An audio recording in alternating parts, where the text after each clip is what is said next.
into my talk about my trip, I just want to share with you that I'm very thankful for you all allowing me to come here today, and for Pastor Laird giving me his time.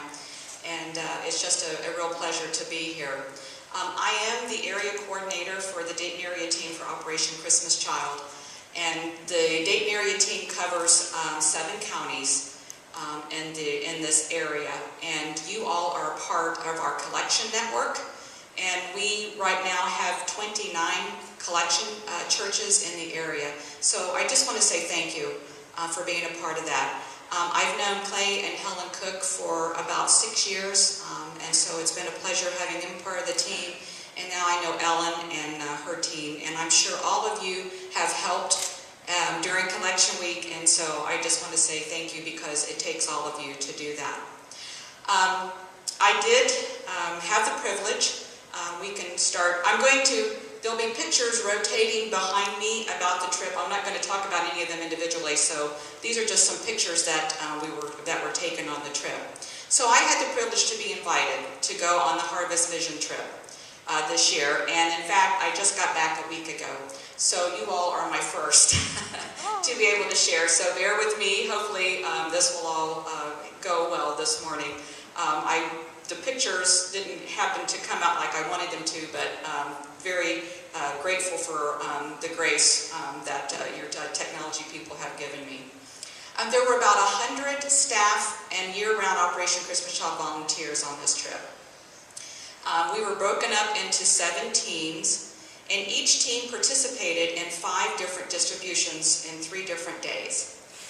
And so we had around 30, almost 35, 37 different distributions. And Rwanda is a beautiful country of hills and valleys. It's just beautiful. And many of you may know, Rwanda had a horrible event happen beginning April 1994. And for over 100 days, nearly 1 million Tutsi and Hutu were killed. Now, these were neighbors killing each other because the Hutu were told they were superior by their government and some of the churches in the area. After control was gained in July of 1994, the people of Rwanda they've just done a wonderful job of healing and reconciliation in their country. Alex Zinjamani is a genocide survivor, and he is a shoebox recipient from Rwanda. He's now living in the United States. He has a wonderful testimony of forgiveness and reconciliation, and if you're interested in seeing his story, you can view it on the Operation Christmas Child website. My group, we went to 4 different churches and a school. And as my team would pull up to the churches in the communities, there would be children just lined up along the roads, because they knew they don't normally see buses of people come in. And they'd be waving and shouting, "Mzungu, Mzungu," which we're just smiling and waving. Well, Mzungu means white people. And so it was a surprise to them, and so that was fun. But we could hear the children that had been invited to come to the event. They were in the churches, and they were singing and dancing as we were approaching. Many of the churches gave us seats of honor. They would sit us in front of the church. And you could just feel the excitement in the room as these children were sitting there in anticipation. But they were so patient. The children were just so wonderful and patient. And they had them divided for us by gender and age, and so that really helped during the distribution. The church leaders are given this booklet called the Ministry Partner Guide. And in this guide, they give the gospel presentation to the children. And it has beautiful pictures depicting Christ and about creation and about Jesus coming and loving the children and preaching to the people, and about Jesus dying on the cross and raising in 3 days, and that he came to save them and love them. So the gospel is presented to these children. This is before they even get a shoebox. And so this is a wonderful tool for the pastors to use. After the gospel presentation, the shoeboxes are passed out, and they're given the booklet called The Greatest Gift, which is, again, it tells them all about Christ, and it's in their language. So they get another presentation of Christ. And as we gave them a box, we told them, Yesu ara gukunda, which is Jesus loves you.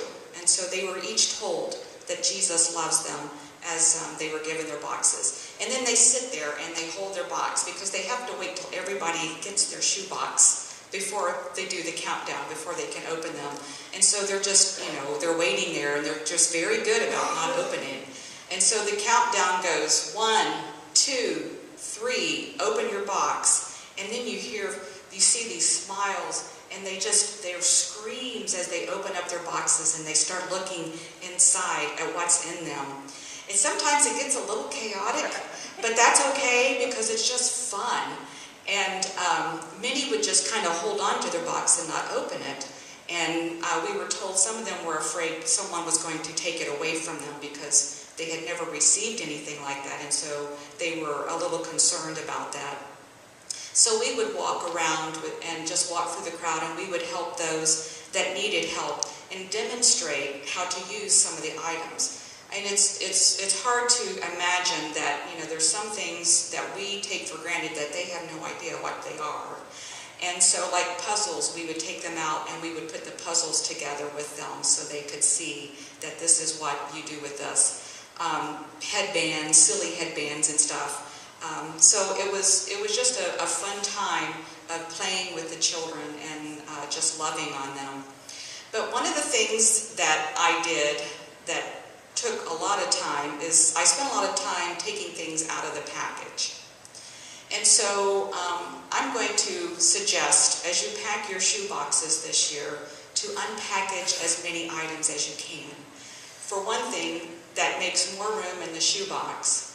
And then when they open the box, the toy or item is already there. And then, it was teacher, they called us teacher, take this out of the packaging.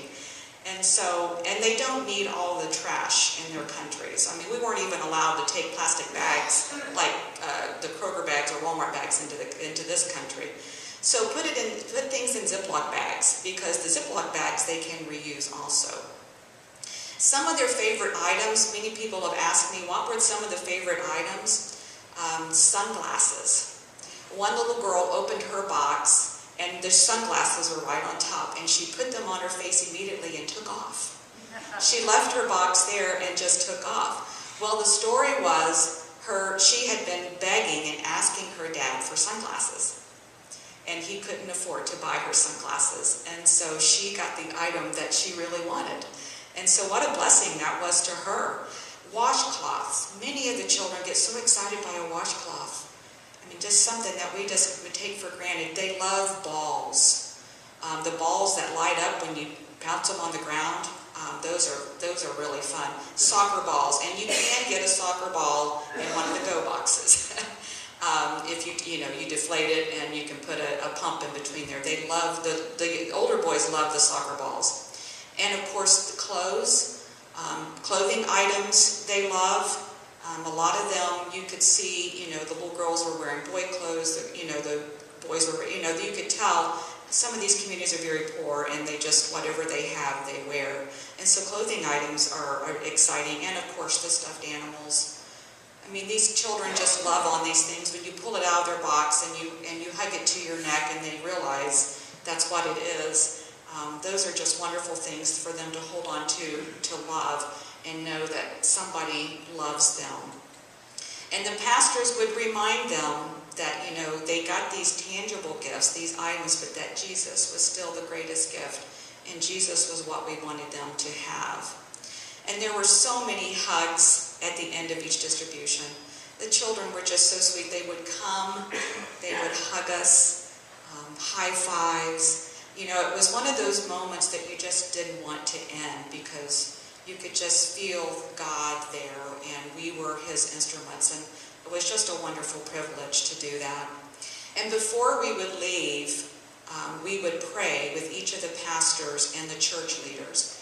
And this was just very humbling, because they appreciated that so much. And there were tears as we prayed for them.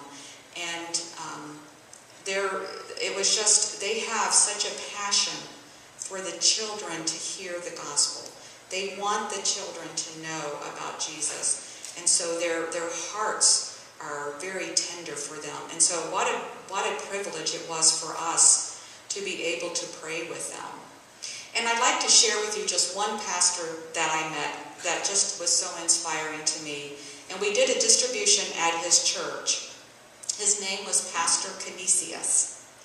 And Pastor Canisius does not have use of his feet. I don't know exactly what was wrong, but he obviously was born with something wrong with his feet and he couldn't walk. So he was in a wheelchair. And so he felt God's calling to be a pastor, and he started a church in a home in 2005. Well, this home was inaccessible to his wheelchair. And with Rwanda being a country of hills and dirt roads, he just couldn't use his wheelchair. And so this pastor crawled in the dirt for a year to lead his congregation. And what passion to do that. He was willing for these people to hear about Jesus. He crawled to them. And that just really made an impression on me. His passion to teach others about Christ was so great, he didn't let anything stop him. And he did that, like I said, he did that for a year until they moved into a temporary location. And then in 2010, they were able to acquire a permanent building. And it's in the midst of the largest Muslim community in Rwanda. And Rwanda is about 9% Muslim. But he planted this church right in the middle of this community. And he does a feeding program and a wheelchair ministry. And his desire is to minister to children and the disabled. And his comment to us was, all are special and God can use anyone. And he was definitely proof of that. And so this was his first shoebox distribution, and the children from the community came to hear Christ, and some of them were Muslim children. And so what a wonderful thing that was. But it was just, I kept thinking am I willing to crawl in the dirt to share Christ with others? I think that's something we all need to think about.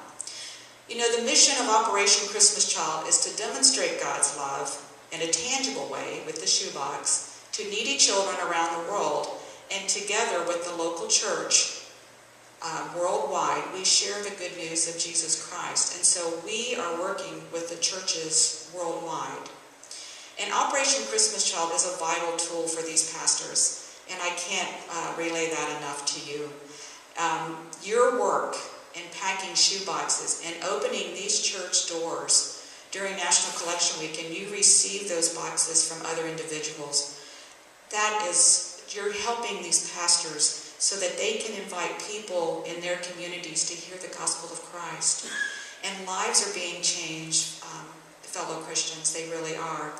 Mine was changed. There's lives changed on this side of the box and lives changed on the other side of the box. I'll just share with you a few things that happened while we were in Rwanda.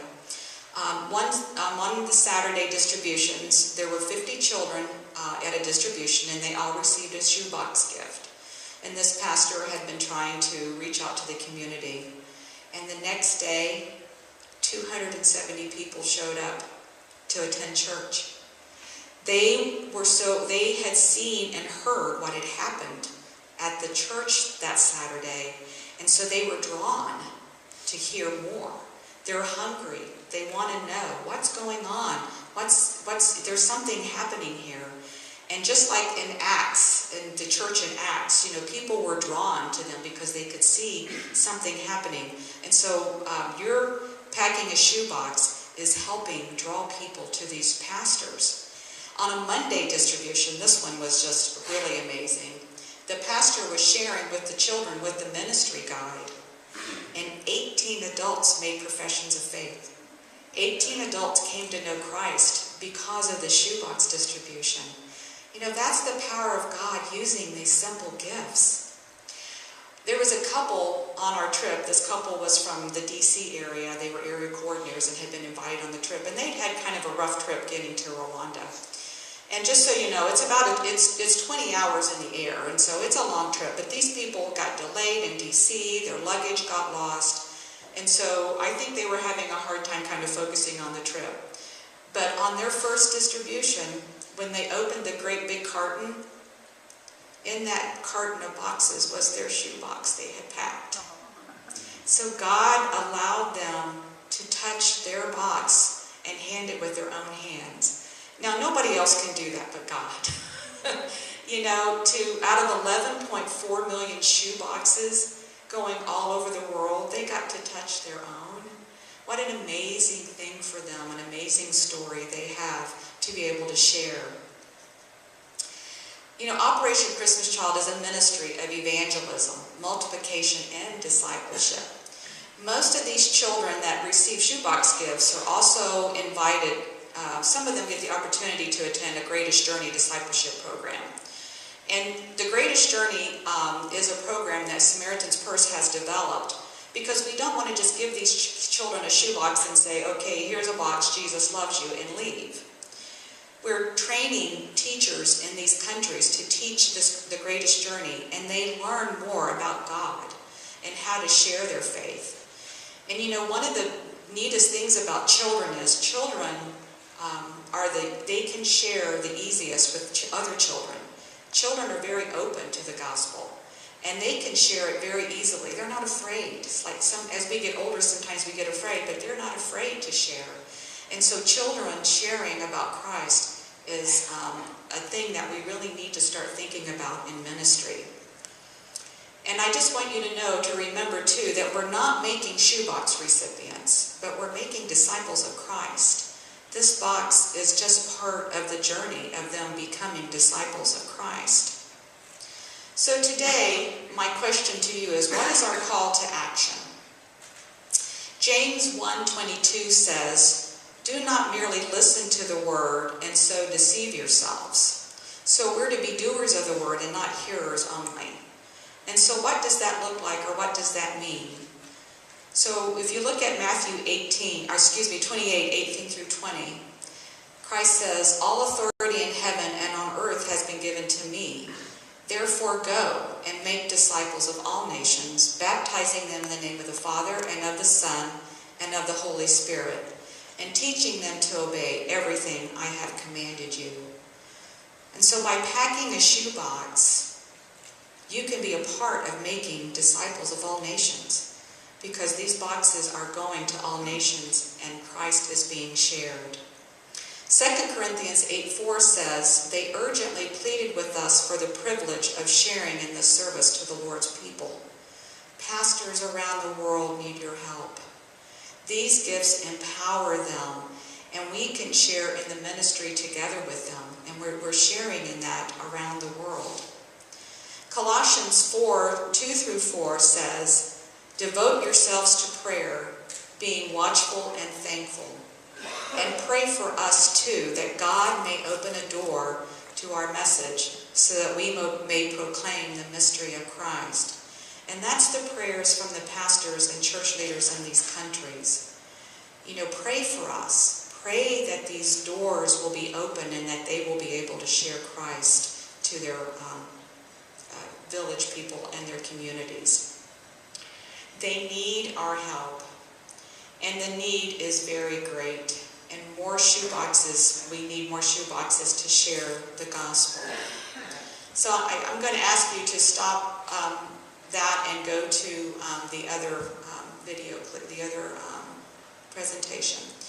Because as I close, I want you to see and think one thing, and just kind of look at these pictures as he scans through them.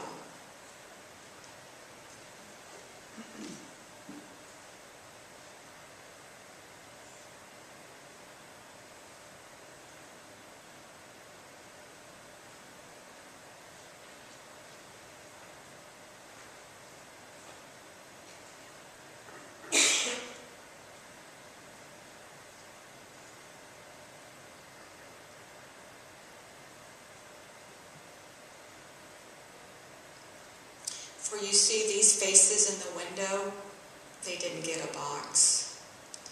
They didn't get to hear the good news, but they knew something was going on.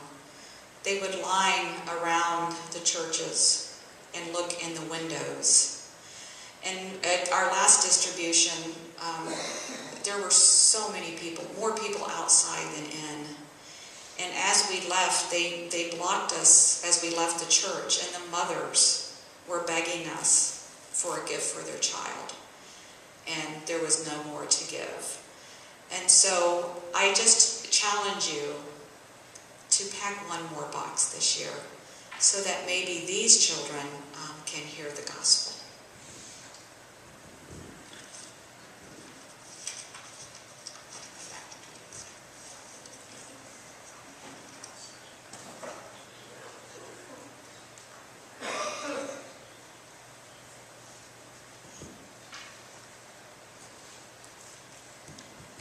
Good morning. Well, we want to thank Sandy for coming and sharing with us. Nothing quite like seeing those pictures and hearing those stories to get you really excited. And today we are kind of kicking off our shoebox drive here at church. We're going to be doing it a little bit differently than we have years past. So don't zone me out just because you think, oh, I know how to pack a shoebox and we've done this. Okay, it's going to be a little bit different this year. And we're excited about doing it a little bit differently. As you came in, hopefully you noticed the display out in the foyer. A little bit odd seeing a Christmas display in June, so hopefully it caught your attention. We are going to be doing a couple different things. The one thing that we're encouraging you to do to participate is to start shopping now. A lot of times there's summer sales going on. As we get closer to school starting, school supplies are going to be on sales. We want you guys to start shopping now and to keep an eye out for items to possibly even buy in bulk. And you'll notice that we had 4 bins out in the foyer, and we've kind of categorized these bins. So there's a clothing bin out there, so as you buy items of clothing, you can bring those in and place them in the corresponding bin. There's a school supplies bin out there. There is a toys and games bin, and then a personal care bin, which would be like hygiene and toiletry type items. So you'll notice the 4 bins, and then inside each bin also there's a list. So if you kind of need ideas like what things would fit into those categories, you can kind of read through that list and get your wheels turning. So like I said, we want you today and throughout these summer months to start shopping. And as you see a good deal, to snatch some things up, bring them in and fill up those bins. And the idea is, as those bins get filled up, we're going to empty them, put those items aside, and you guys keep filling them up. So you fill, we empty, you fill, we empty, okay? And then as we get closer to the time where it's collection week in November, we are going to do a church-wide packing party. And we are going to take all the supplies that you guys have been bringing in during the summer, and we're going to put together as many boxes as we are able. So I know, you guys are out shopping and you see, I know Walmart has those ginormous bins with just those random items that are super cheap and you want to buy them, but you don't know why, just because it's so cheap and it's cool. This is your reason to grab those items and to buy them in excess, okay? So please do, have fun with it. You'll also notice, if you don't want to go buying items in bulk, that kind of route, you can also do individual boxes just like you did last year. So out in the foyer as well, we just have empty boxes sitting out. You can grab those whenever, starting today. You can put those boxes together individually, or if you want to do the individual boxes with your kids still, you can do that. And when you get those boxes done, you can go ahead and bring them in right away. We have a bookshelf out there in between the bins. Fill up that bookshelf. When that bookshelf gets filled, we're going to take those boxes away, and like I said, hopefully keep filling it up. Okay? Also, I wanted to mention too, Sandy gave us some good ideas for different items to put in the boxes.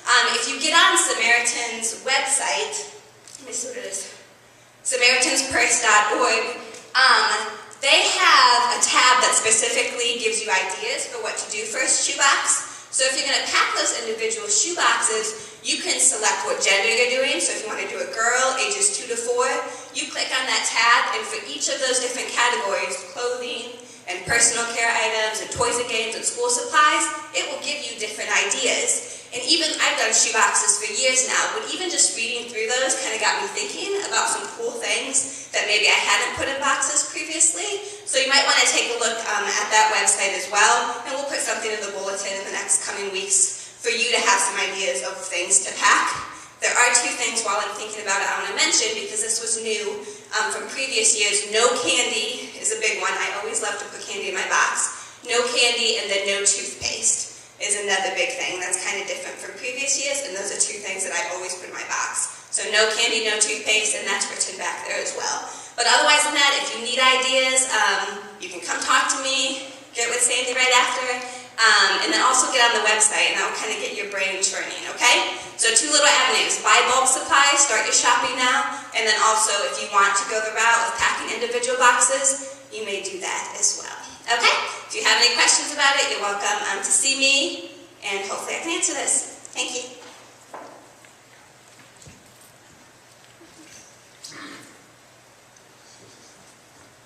Alrighty, thanks, Michael.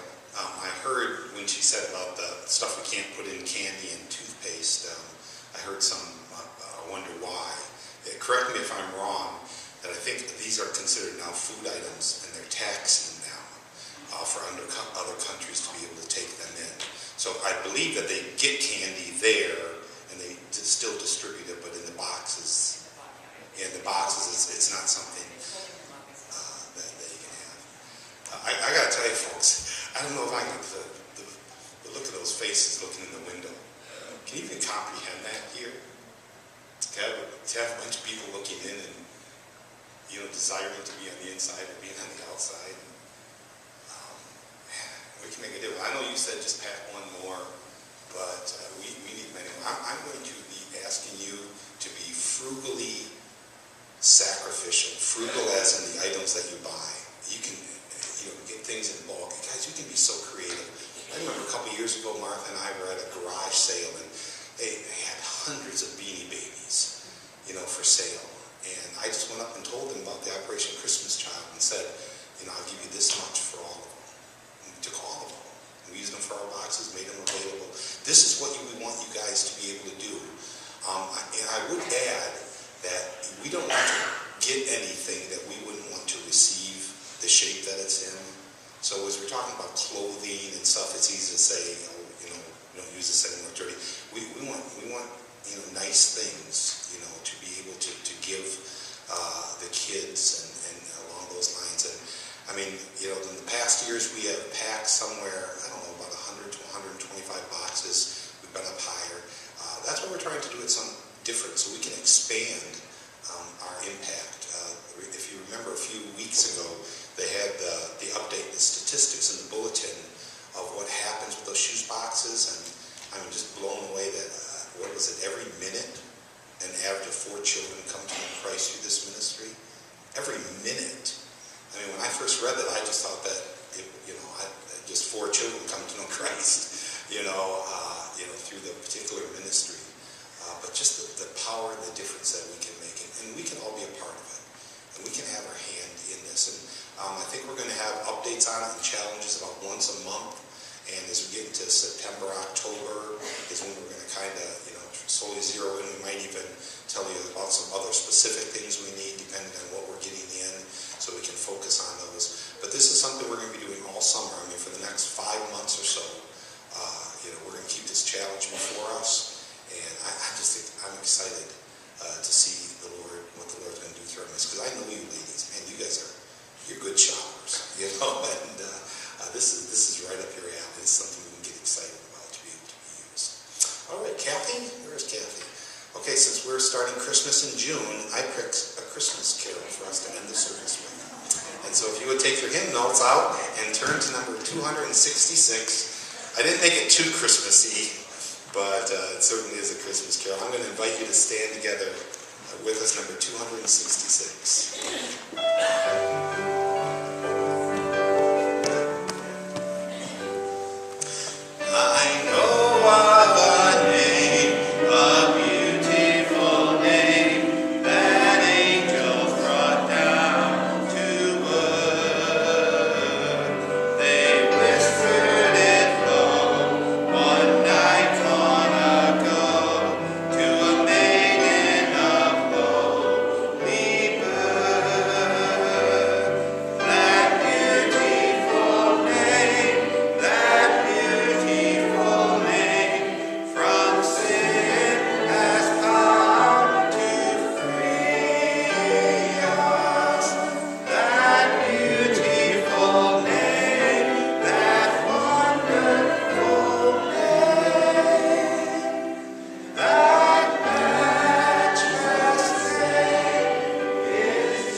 challenge here today. And one that, Lord, we want to go forward, not in our own power and our own strength. But Father, we want to give this challenge our passion. We want to give it our attention. Father, we want to be able to connect, these things that we purchase, these gifts that we give. We want to be able to connect them, Father, to spreading the gospel, to making a difference, not just making a child happy or doing something good at Christmas, but Lord, there's something powerful happening here, and we thank you for letting us to be a part of it. And I pray that you'll speak to each one of our hearts, right now, Lord. Father, you're going to open up opportunities in this next 5 months before us that we aren't even aware of. Just help us to be cognitive of it, to be engaged in this. God, when we're engaged in what you are doing, Lord, you use us in such powerful ways. And so send us out, Father, to be your hands and feet, and as we collect these things. And thank you that you're going to be able to pour us out in a sacrificial way, Lord, to go far over and above what we can afford, what we might even think is reasonable or right. Father, take us into your realm of the miraculous and use us, Father, to do miracles. We thank you in thy Son's name we pray.